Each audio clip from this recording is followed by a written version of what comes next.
I think on the women's side of the game, I will of course always be interested in what Serena's doing. You know, she's the biggest star in our sport. I think Simona Halep's obviously coming in on great form and great confidence, having won the French Open.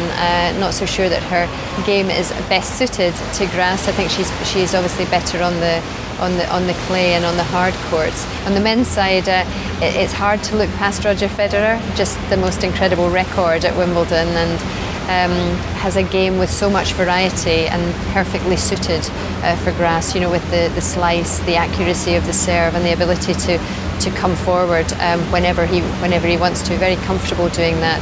Rafa, never really quite sure what to expect from Rafa in the grass season the last few years, because he takes so much out of himself in the clay season.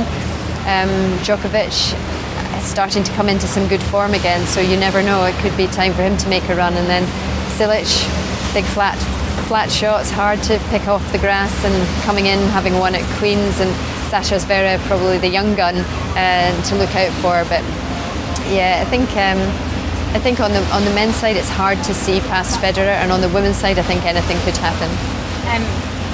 For that, like, I know you didn't mention this, but do you think he's ready for Wimbledon? I'm not sure. I think he'll have to make his mind up today, because they're making the draw tomorrow. So I think he sort of dipped his toe in the water the last couple of weeks to try and get some matches and see where his body's at. And I guess it will just depend how he feels towards the end of today, if he thinks he's ready for 5-set matches. So who knows? I think I think Wimbledon have given her a seeding of 25. I think that was a smart thing to do. I think putting her, she definitely ought to have been seeded. I mean, although she hasn't played so much since she had a baby, she has such a wonderful track record there.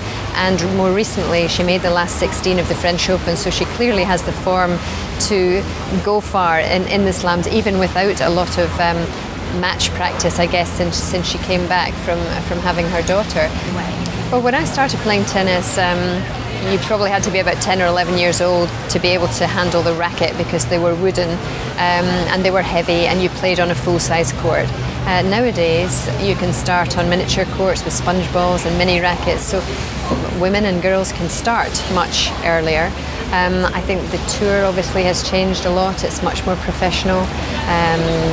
It's a lot more commercial as well. There's a lot more tennis on the television, so there's hugely enhanced visibility of the sport. And I think that tennis has always been very fortunate to be a global sport that is almost as much in the public eye as the men's side of it. You can't say that for too many female sports.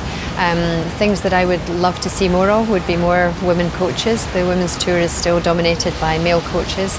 I'd like to see more women in decision-making positions, because I always feel that women think and act on behalf of women.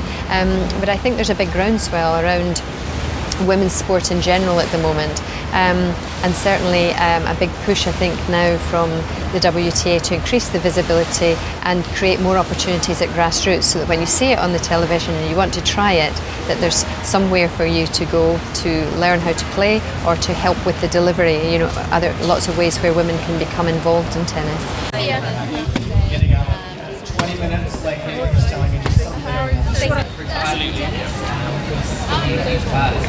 on season, in season, you said you just have Why did you get the comment? Can I have stress management and mindfulness? That's a lot to keep in mind. So, Sam, how do you a little bit of try to grow these strong arms? I was going to actually ask for your friend as well, because she was really cool. Where's she gone? She's just down there. She's just about to get all the stuff off the court. She's just doing